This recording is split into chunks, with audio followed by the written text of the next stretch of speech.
Hare Krishna, Hare Krishna, Krishna Krishna, Hare Hare, Hare Rama, Hare Rama, Rama Rama, Hare Hare.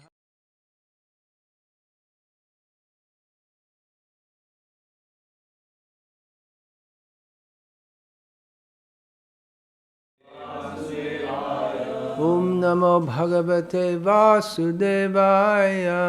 Om Namo Bhagavate Vasudevaya.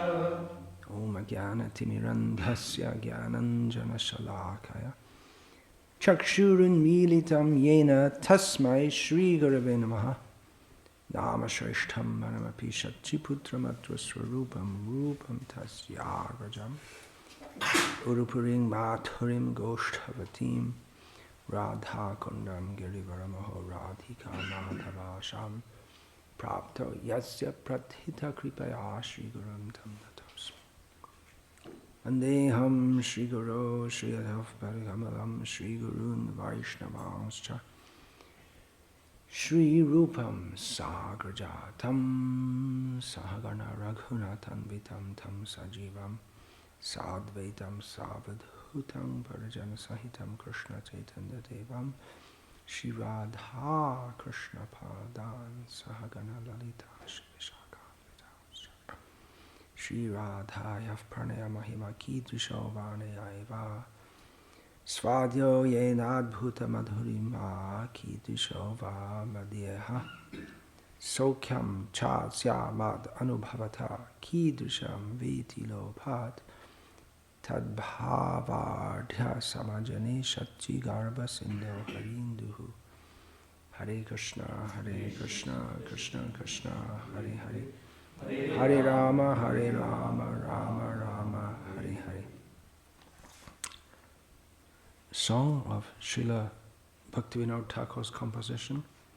Vishoy Bimudha a Mayavadi jan Bhakti Shunya Duhe Pran Dhare Akaran Ei Dui Shonganat Na Hoy Amar Prarthana Koriye Ami Charane Toma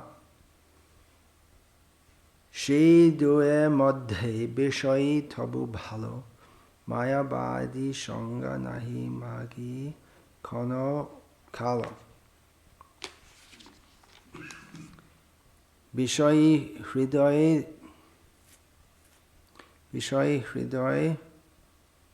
Jobe Sadhu Sanga Pai Anayashe Lobhe Bhakti Bhakte Kripai Mayavada Dosh Ja Hridoye Pashilo Kutarke Hridoy Tar Vajra Shama Bhelo Bhakti Sharup A Bishoy Ashroy Mayavadi Anitya Balaya Shab Koi Dhikta Krishna Seva Shavan Kirtan Krishna Ange Vajra Hane Taha Stabhan Mayavada Sham Bhakti Pratikulanai Atev Mayavadi Shanga Nahi Chai Bhakti Vinod Mayavad Dur Kori Vaishnav Shangate Vaishe Namashroy Dhari.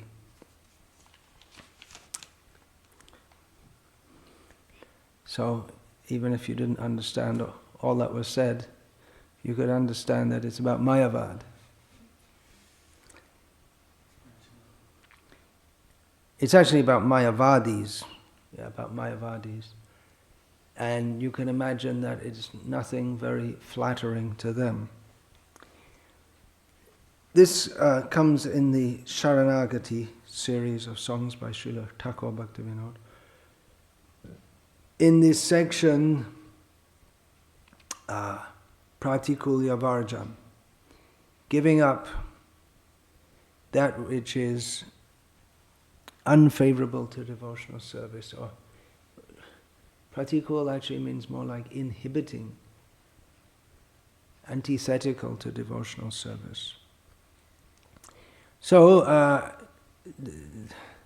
this is based on Rupa Goswami's instructions, which we find in his Upadeshamrita, the 6 things which are pratikul to devotional service are atyahara prayasas, chaprajalpa niyamagraha, what is it? Sangha. Jana sangas. Jana sangha. Jana sangha. Chalolyamcha. Shadbhya bhakti pranashyati. 6 things destroy, fully destroy devotional service. One of them is jana sangha. So this has to be understood contextually because jana sangha is also desired, vraja jana sangha, but here this refers to ordinary people, non-devotees. Chaitanya Mahaprabhu said similarly, asat sangha tyag e vaishnava cha, shri shangi eka sadhu, krishna bhakta. Chaitanya Mahaprabhu said that the typical behavior of a Vaishnava is that he gives up bad association. One kind of bad association is persons who are addicted to the association of women, and the other is non-devotee. So, Krishna abhakta. Now you may say, well, anyone but a devotee is an abhakta. But, as we'll see from the explanation in this verse, in this song, the Mayavadis are not just not devotees, but they're actually antagonistic to devotion. Just like there is the term atheist, but there was a person who campaigned against theism. He died recently, Christopher Hitchens, who said, I am not an atheist, I am an anti-theist, to make his position more strong, to state it more strongly. You can be an atheist, it means you just don't care. They're called apatheists, means apathetic to the whole question. They don't care. The God or not, don't care. Don't bother. Not interested whether there's a God or not. They don't want to waste our time discussing all these things. That's their attitude. So, most people who are not in devotional service are like that. They're vishoy vimurha, materialistic sense enjoyers, as is described here. Which means Sri Sangi. Sri means that which expands, expanding. So it means it's representation of all kinds of material enjoyment. So Vishoy Vimurha, someone who is totally bewildered by the prospect of sense gratification, or not just the prospect, but the actual indulgence in that, they're definitely a great fool. And then there are Mayavadis who, traditional Mayavadis, are not at all Vishaya Vimurha. They're very strict in performing austerities and not indulging in sense gratification. Quite different to what is called the New Age in the Western world, in which they have some vague kind of Mayavad influenced something that could be called a philosophy due to the lack of any real philosophy. People have these strange ideas which are not at all clearly formulated, but they pass as philosophy in an aphilosophical age. So their idea is that, well, you just... Anyway, it's very difficult to say what their idea is. It's all so vague. But becoming free from sense gratification isn't one of them. Rather, it's an excuse to indulge in sense gratification. With a spiritual gloss, a pseudo-spiritual gloss on it. So, real Mayavadis, they're very strict in following principles and very serious. So they're not Vishaya Vimurha, they're not bewildered by sense gratification, but they're bewildered in another way, by the prospect of sense gratification. So Krishna abhakta, Krishna abhakta. You have to say it properly. Otherwise, if you say Krishna bhakta, then it means Chaitanya Mahaprabhu said the symptom of Vaishnava is that he rejects the association of devotees. So it's Krishna abhakta, Krishna abhakta, one who's not a devotee. You have to be careful what you say. Sometimes devotees, they sing in that Yashamati Nandan song, Surakula Nashana. Whereas Krishna is exactly the opposite, but they leave out that at the beginning.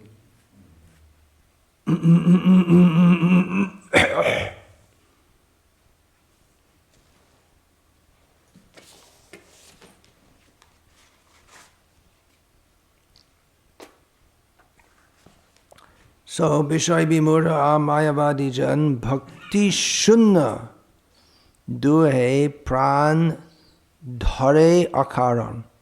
So both of them are completely devoid of bhakti. Therefore, they're living uselessly, which is said here in a poetic way, which is common in Bengali, that they maintain their life without any reason. Lochan bole she papi elo or gelo. That's another way. Someone who has no devotion to Nitai.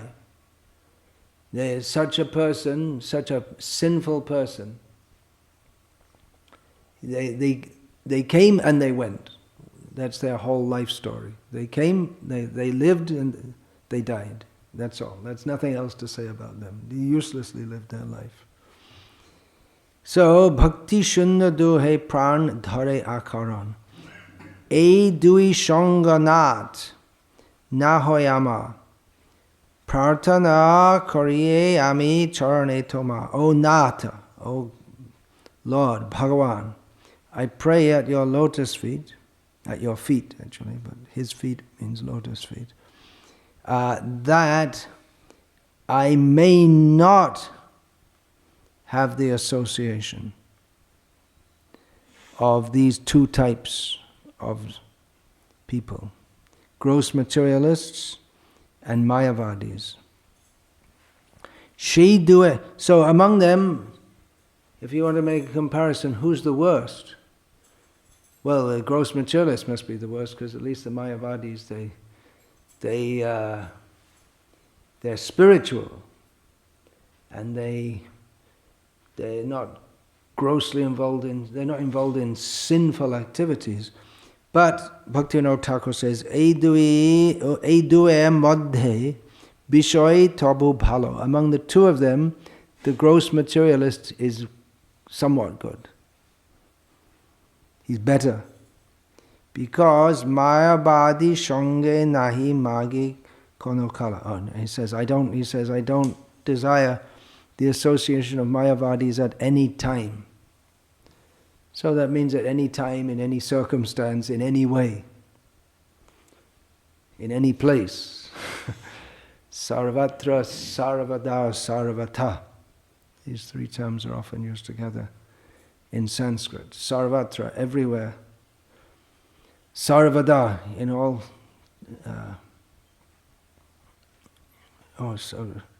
sarvakal, and at all times. And then the sarvata, in any way. So, Bishoy hridoy jobe sadhu sangapai. When a materialist gets the association of a devotee, then what happens?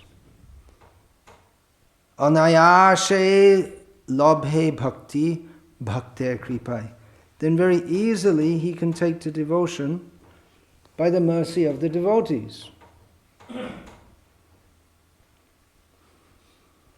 Mayavada dosh ja hridaye pashilo. Yeah, someone who's a gross materialist, he may be sinful, but he's not overtly offensive. So if he gets the association of devotees, under certain circumstances, if he's feeling distressed, if he's not cultivating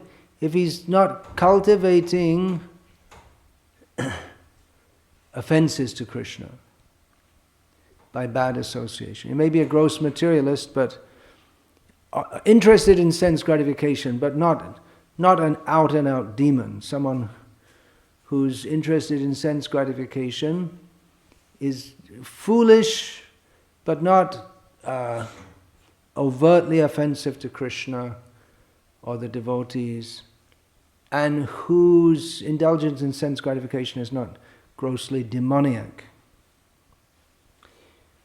So such a person, if they get the association of a devotee, especially in a time when they're feeling distress, which always happens for the materialists, they go through ups and downs. So if they get the association of a devotee in that circumstance, then by the mercy of the devotee they can take to devotional service. In some cases, it happens. It's also, if they have some previous sukriti, they'll generally be more responsive to the mercy of the devotees. But Mayavadi dosh cha hridaye pashilo, kutarke hridaye ta bajra shama bhelo. But in the case of those within whose heart the fault of Mayavad has entered, then due to the whole philosophical system, which is spurious reasoning and very convoluted reasoning, kutarka, bad reasoning, because of that their heart becomes hard, like a thunderbolt. That thunderbolt example is always given as an example of something hard, because the thunderbolt can crumble or pierce and reduce to rubble big mountains. The thunderbolt is so hard, so one's heart becomes very hard.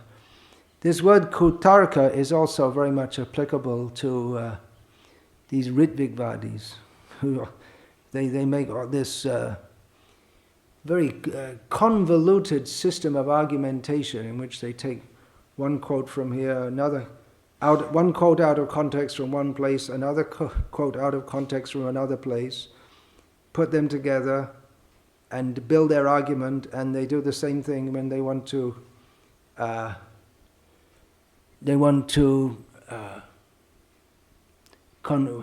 combat the arguments of those who are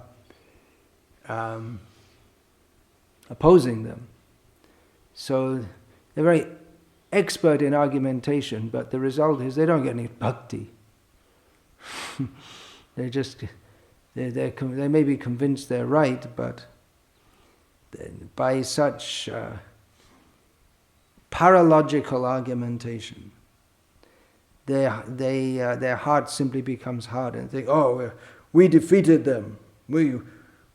Because after some time people get fed up of arguing with them, and then they just don't reply and say, we never got any reply. You go, you're going to spend your whole life wasting your time with these useless people. So, kutarke hriday ta vajra shama bhelo.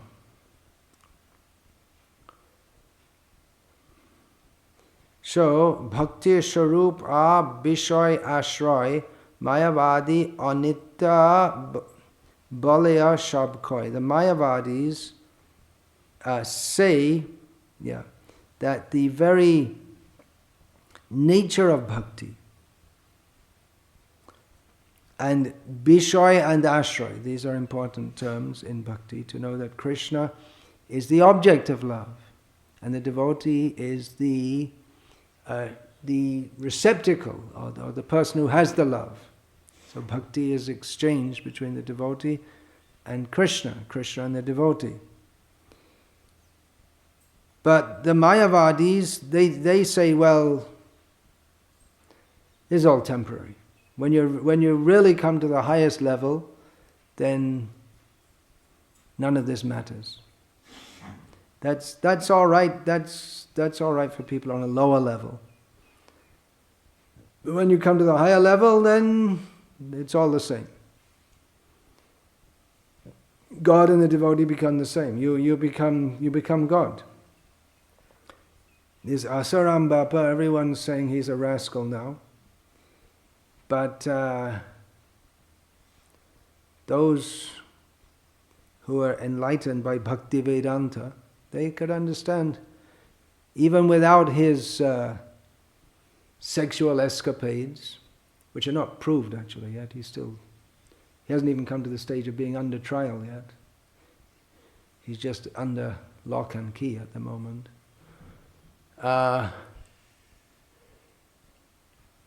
So Jashamati Nandan Prabhu told me this years ago, that someone had told him that on TV, he regularly used to give lectures on TV.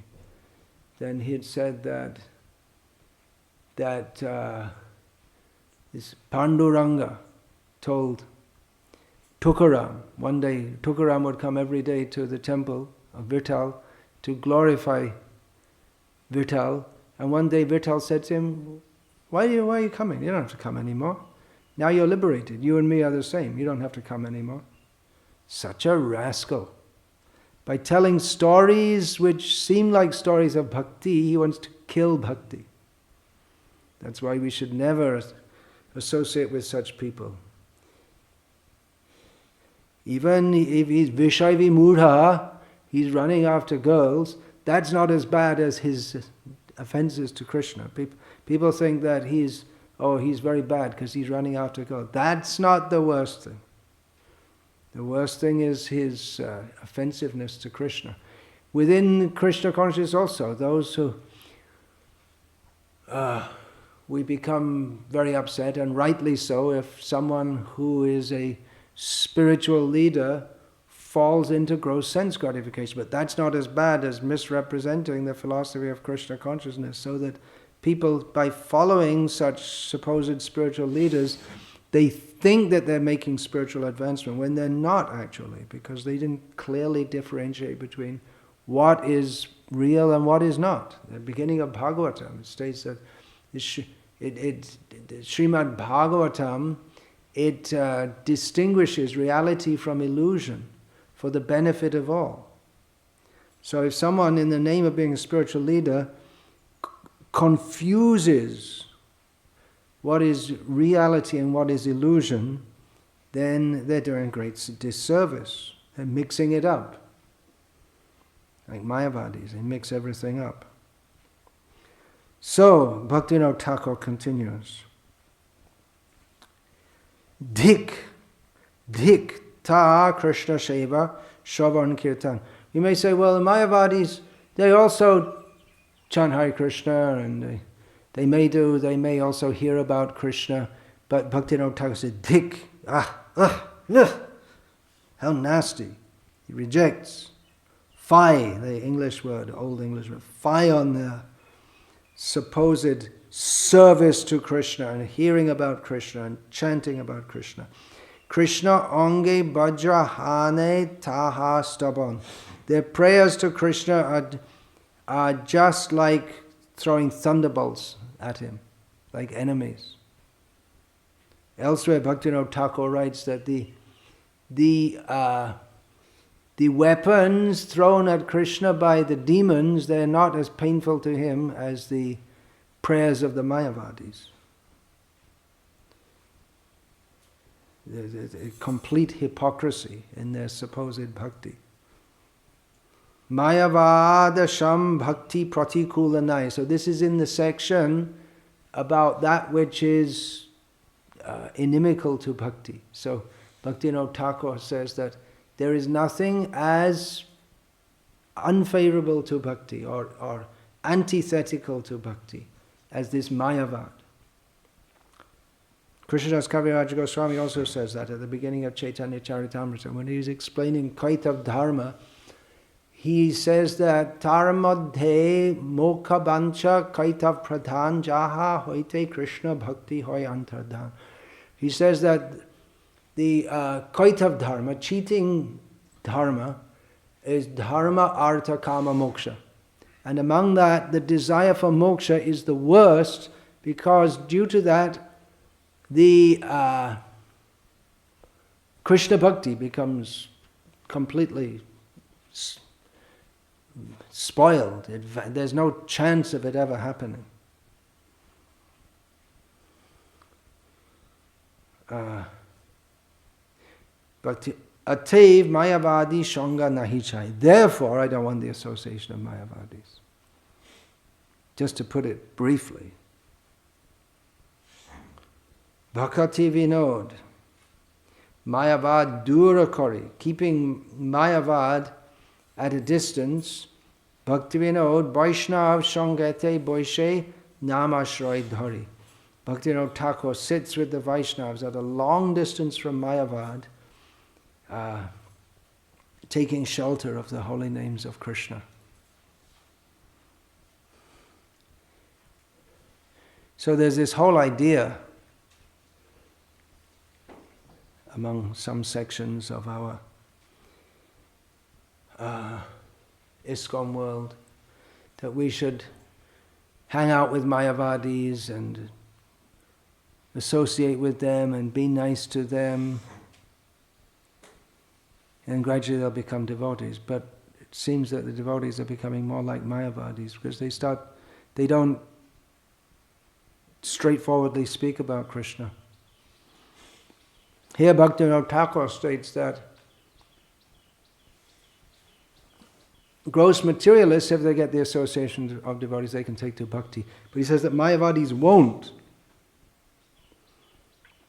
Therefore, Bhaktivinoda, who's Mahabhagavat, Paramahamsa, topmost Vaishnava, he says, I don't want to associate with Mayavadis. And what will we little flies do? Keep a distance. If we get in contact with them, then we should follow the example of Chaitanya Mahaprabhu, who politely, no doubt, but very clearly told them that their philosophy is all wrong.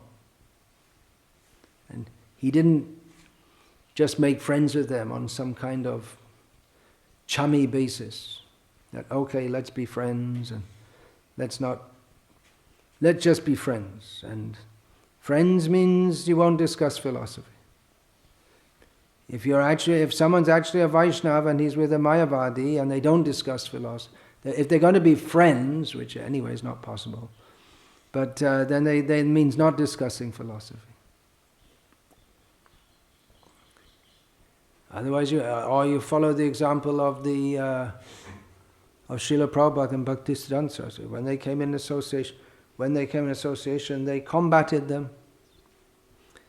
With Dr. Mishra in New York, when Srila Prabhupada first went there, Srila Prabhupada, in a friendly manner, no doubt, it's described, they would be shouting at each other. This Dr. Mishra was a self-styled Mayavadi guru. Then afterwards they'd be friends. So on a personal level they were friends, but Srila Prabhupada didn't let up he didn't let him get away with his Mayavad. And Srila Prabhupada, when he first came to New York, he would go to Dr. Mishra's yoga studio until he got his own following, and then he never went there ever again. He never had anything to do with him. So the example of our acharyas and our devotees is that we don't mix with Mayavadis. If we do come in association with them, we let them know that they're wrong. We may tolerate them to some extent, depending on some circumstance. Just like Srila Prabhupada in Japan, Bhurijan Prabhu, his disciple, was there. This was, of course, many years ago, about 1972, something like this. So Bhurijan Prabhu had arranged a program for Srila Prabhupada to speak, but the Indian people who had arranged that program, they also called their own guru to speak. And he spoke in Hindi, and Srila Prabhupada sat there chanting japa. And then after some time in the middle of the lecture, he suddenly told the devotees, "Get up, do kirtan." And interrupted and stopped his whole program. As a result of which the Indian people who were favorable and who were talking about, they were wanting to help the devotees and get a proper place, then they lost interest because they thought that the Hare Krishna guru had misbehaved with their guru. But afterwards the devotees asked that, why did you listen for some time? Why did you suddenly stop his speech? Because they didn't understand, because Srila Prabhupada was speaking in Hindi, which they didn't understand. So Srila Prabhupada said what he was saying was all right for some time, because a lot of time they speak what is all. I mean, I don't often, well, I have heard of sometimes. They may speak on Krishna Lila in a way that, if you hear it, might not seem philosophically wrong. There's not much philosophy there. Or they may talk about be good, don't hate anyone. So there's nothing grossly wrong with that. Or I don't think many, if any, Mayavadis do this nowadays, but actually if they speak, a lot of the philosophy of Bhagavad Gita is acceptable both to Mayavadis and to devotees, that this material world is miserable, we should take advantage of the opportunity of this human life. But modern Mayavadis, they don't speak these things. But anyway, they may speak some things which are not too bad. They may even say some things which we also say. Of course, we say it in the context of leading people to Krishna consciousness, and they say it in the context of leading people away from Krishna consciousness. But then Srila Prabhupada said what he was saying was not too bad, but then he started speaking just nonsense, offensive nonsense, so I couldn't tolerate it anymore. So we may, to some extent, if we're with people who we happen to come in association with people like that, then we may tolerate to some extent. Just like sometimes I remember once in Kurur, this was about 3 or 4 years ago in Tamil Nadu, I was brought to a program, and it was organized by a ISKCON devotee. Somehow or other, a local Ram Krishna mission sannyasi was there. So he was on the stage. So I offered Jorhat, say, folding the hands together, offered respect, and and that was it. And at the beginning of the lecture, I said, I mentioned about respected Swamiji, and that was it. No opportunity to speak or any such thing. So we can offer, even Mayavadi sannyasis, we can offer respect, inasmuch as they are not gross materialists. But we don't mix with them on a regular basis. And we should know who Mayavadis are also. And it's not that everyone who seems to be a devotee is actually a devotee. Srila Prabhupada said Vrindavan is full of Mayavadis. Really? I thought Vrindavan was full of devotees. There's a much lauded resident of Barshana who's been there all his life. He's in old age now. And thousands of people follow him on Vrindavan Parikrama. So he's teamed up with someone who is initiated by Srila Prabhupada to make eye camps And on his website, it's written in Hindi. He said, you should know when you're operating on these eye patients that they are all Krishna, which is complete Mayavad. Krishna needs an eye. You will benefit Krishna by giving him an eye operation. It's completely offensive. And the person initiated by Srila Prabhupada who teams up with him, he refers to him as a lifelong friend. So, if our own devotees don't understand the difference between a devotee and a Mayavadi and think that because someone lives at Barshana and sings bhajans and says Radhe Radhe, must be a great devotee, then we're in a lot of trouble. We are in a lot of trouble. We should understand the message of Parampara as it is. And what could be more dangerous than mixing Mayavad with supposed bhakti? Then everything's spoiled. So, Hare Krishna. Then everything is spoiled. Shouldn't speak in Indian English. Any question, comment? Question or comment? Yes, please. Where Mayavadis fit in Chaitanya Mahaprabhu's plan to deliver the whole world? Where do Mayavadis fit in Chaitanya Mahaprabhu's plan to deliver the whole world? They're not part of that plan. They have to become part of it. That's stated in Chaitanya Charitamrita in chapter 7 of the Adi Leela that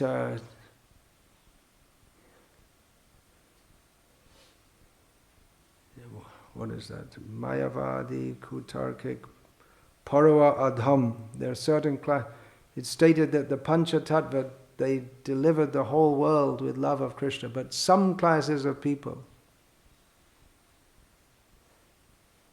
they didn't get drowned in the inundation. They floated on the top. They avoided getting drowned. That's Mayavadi, they're stated. Kutarkik means logicians. Parava Adham, the lowest of the student class. So they weren't attracted. But then Chaitanya Mahaprabhu took sannyas and everyone came. Shabe Erailo Matro Mayavadi Gandhi. They all got taken in except the Mayavadis. They were just determined. So Chaitanya Mahaprabhu, he made some special arrangement to bring them in also. At first he avoided them. And even his devotees, they didn't even dare to try to change the minds of the Kashiya Mayavadi, the Mayavadis of Varanasi. Chaitanya Mahaprabhu did that. It's not the work of an ordinary preacher to change the minds of Mayavadis, hardened Mayavadis.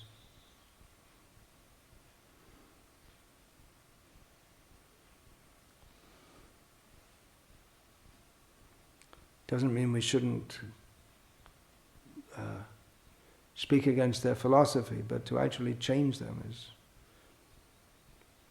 is very, very difficult because their heart is so hard. One devotee made an observation. He first came to Vrindavan, initiated by Srila Prabhupada also. He first came to Vrindavan in the 1970s from the West. And he learned Bengali, Hindi, Sanskrit.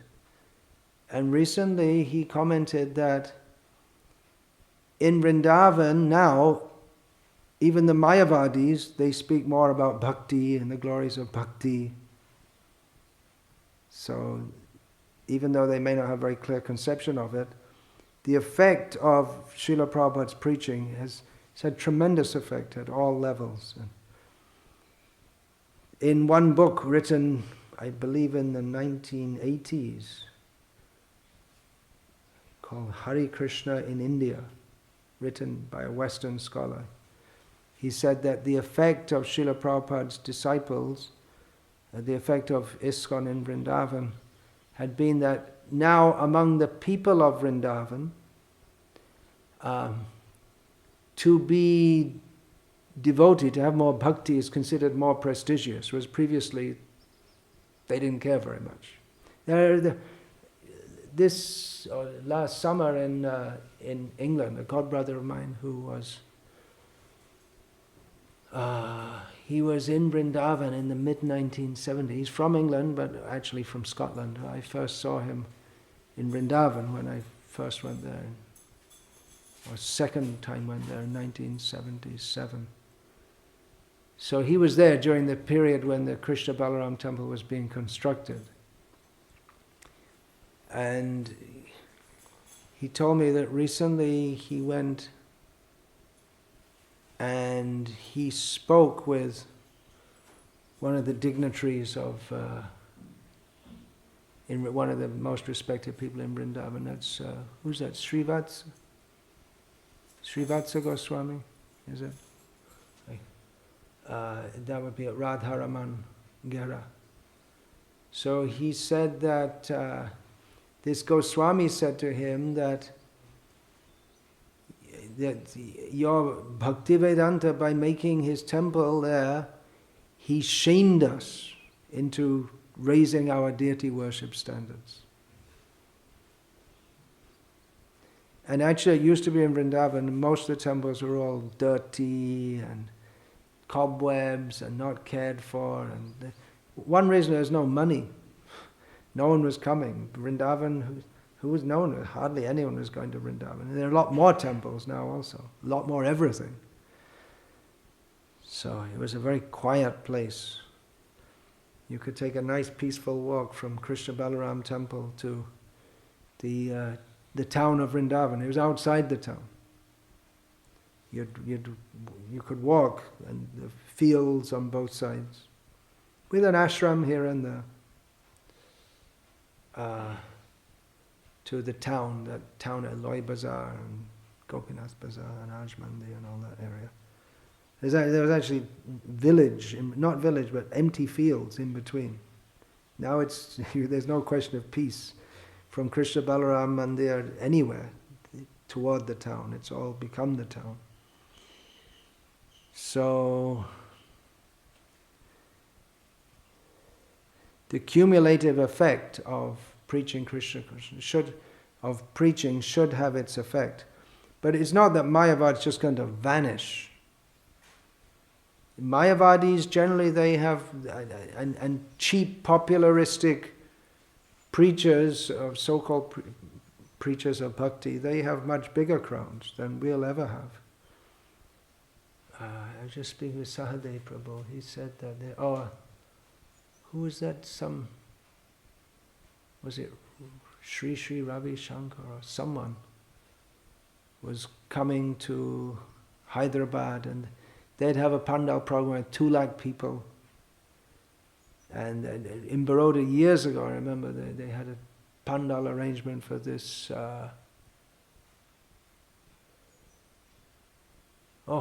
What's his name? That Ramayan Kataka, Murari Bapu.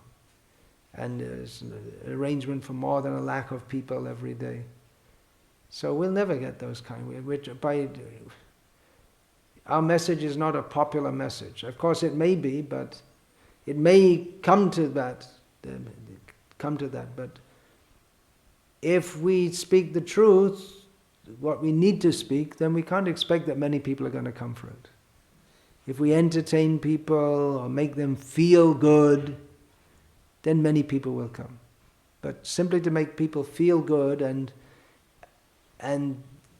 make some semblance of bhakti and think that we're doing great preaching because many people come, that's not great preaching at all. That's just that's cheating.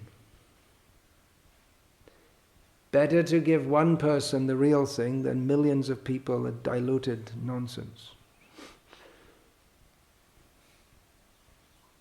That was the motto of Srila Prabhupada and Bhaktisiddhanta Saraswati Thakur. If for all my endeavors I could make one person a pure devotee, I would think my mission successful. Bhaktisiddhanta Saraswati Thakur said, and Srila Prabhupada said. So, widespread kirtan, yeah, I invite everyone, please come. Join the kirtan, take prasadam. But we have to give the message also. Everyone's welcome to the kirtan. Festivals, Rath Yatra, let everyone come, but we should speak the message also. At many Rath Yatras nowadays of ISKCON, at least outside India, maybe within India also, you have the Rath Yatra finished, there's no program, no lecture, nothing. Or if they have they have a program afterwards, stage program, there's no lecture. In Manchester, in England, I gave a lecture after the Rath Yatra. I got tossed off because they had to have some Bharatanatyam dancing and then someone wearing jeans, singing Hare Krishna, playing a guitar. Unfortunately, I was speaking and people were listening. I was speaking straightforward Bhagavad Gita philosophy and people right off the street were listening, but there were more important things to do, it seems. But at least there was a lecture.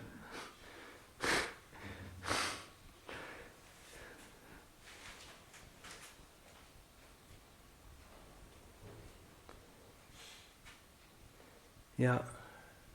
Recently there was a campaign for Secunderabad temple for saving against the demolition. Recently there was a campaign for saving the Secunderabad temple against demolition. I don't think it's we're not talking past tense here, we're talking about this, what's that, continuous present or something. It's going on still. Yeah. So the devotees invited one Mayavadi, Paripunananda Swami. They invited a big Mayavadi. And his disciple, he announced, Paripunananda Maharaj is the incarnation of Krishna. And the disciple announced that he's an incarnation of Krishna. So, should we invite such people? Well, in cases like that, we could invite people who have a lot of influence, whoever they are, if they're willing to be favorable with us, but not if they're going to talk such nonsense. How to balance the two things. Srila Prabhupada, while saying that we're not Hindus, whenever there was any threat against the movement in the West, he would always enlist the Hindu support. So it's how to, according to the Bengali saying, go fishing without getting wet. Mach dharile pani chuebe na. When you don't. So it's not a very nice, but anyway, Srila Prabhupada quoted it, so I will too.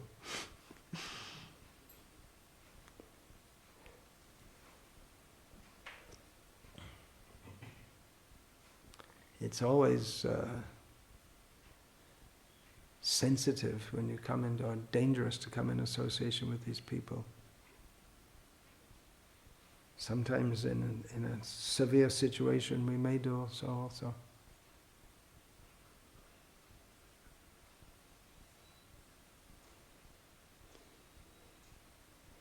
It's a question that how far do we go? We're against cow slaughter, and we might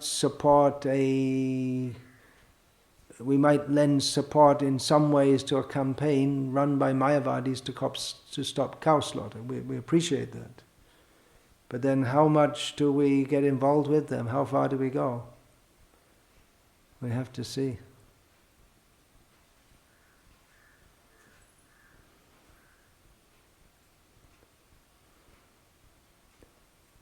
I feel we shouldn't be identified with Hindutva, which is one of the main principles of this unspoken principles of Hindutva, although they deny it, is anti-Muslim. So if we're identified as anti-Muslim, how are we ever going to bring Krishna consciousness to the Muslim population? You may think, well, We're not even bothered about that. They're not showing any interest, but we should be bothered. We should think how to bring Krishna consciousness, or at least to coexist peacefully. The cow slaughter, it'll be very difficult to stop just by making laws. If the Muslims agree to not kill cows, then it's possible, Muslims and Christians. Otherwise it's going to be very difficult to stop cow slaughter in this country. It's not that everyone's going to stop being a Muslim or a Christian. So in their religion they think it's okay or good to eat cows' meat. So that's what I think we should think of. Anyway, it opens up another whole big discussion, which I won't pursue any further. Hare Krishna. All glories to His Divine Grace, Srila Prabhupada.